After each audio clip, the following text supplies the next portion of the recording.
First, the evidence is overwhelming that planet Earth is being visited by intelligently controlled extraterrestrial spacecraft. In other words, some UFOs, some, underline it 20 times, some UFOs are alien spacecraft. Most are not. I don't care about the ones that aren't. I'm a nuclear physicist. I don't care about the isotopes that aren't fissionable. You want to build a reactor, use the one that is. Who cares about the rest? That's the first conclusion. Second, the subject of flying saucers represents a kind of cosmic Watergate. That is to say, some few people within major governments have known since at least 1947, when at least 2 crashed flying saucers were recovered with alien bodies in New Mexico, that indeed some UFOs are alien spacecraft. Notice I'm not saying everybody in government knows. That's not how you keep secrets. I worked under security for 14 years. Need to know is the important factor. The third conclusion is that none of the arguments made against the first two by a small group of noisy negativists, when I'm being polite, stand up under careful scrutiny. They sound great until you look at the data, and then all those anti-arguments collapse.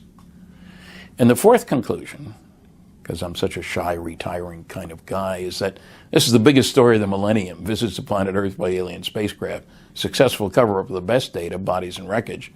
In Arizona, near Fort Huachuca, which is Army Intelligence Headquarters, there is a UGB underground base where one of our witnesses, who will testify, worked on 9 separate extraterrestrial vehicles that had been down through advanced electromagnetic pulse weapons, and there are several different species of extraterrestrial biologicals stored at that facility. We know from our fancy telescopes that just in the last 2 years, more than 20 planets have been identified outside our solar system that seem to be far enough away from their suns and dense enough that they might be able to support some form of life. So it makes it increasingly less likely that we're alone. How many species there might be that we've identified already, what the ships look like, the variety from the small foo-foo fighters up to allegedly motherships mile wide. I think, looking at the sorts of interesting reports in these files, the ones from police officers, pilots, military personnel, the ones tracked on radar. What I saw were lights. I saw 3 different things. I saw a glowing red eye-like ball that was dripping like molten metal that came toward us, that moved, it came into the forest, moved through the trees, missing the trees, obviously under control. The item moved back into the field and exploded and was gone. There were 3 objects to the north in the sky that had multicolored lights that moved in synchronization as though they were doing a grid search. We watched them for quite a while, and we saw 2 objects to the south. They were white, bright lights. We couldn't discern a shape. There was a shape, but I couldn't tell what it was. One came overhead at high speed, very high speed, 2,000 or 3,000 feet up, and sent down a laser-like beam at our feet. Just click, it was on. I stood there in awe, very concerned. Is it a weapon? Is it a warning? Is it communication? And as suddenly as it appeared, it disappeared. These things that we were seeing and experiencing were real, and that they were being collected by not just grandma in the backyard shooting a camera and seeing some lights back there. This is by trained observers flying multi-million-dollar weapon platform systems, sometimes over U.S. cities that we trust to fight and win wars on our behalf. And they're telling you they're seeing something.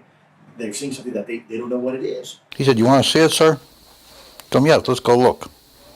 And I knew the sergeant, he was a master sergeant. I went back, and there was 5 crates there, like 5 or 6, I think it was 5. I lifted one up, and here's this body there and floating in fluid. And I looked at it about 10, 15 seconds, not much more than that. And I started to figure, what was that? First I thought it was a child, because it was small.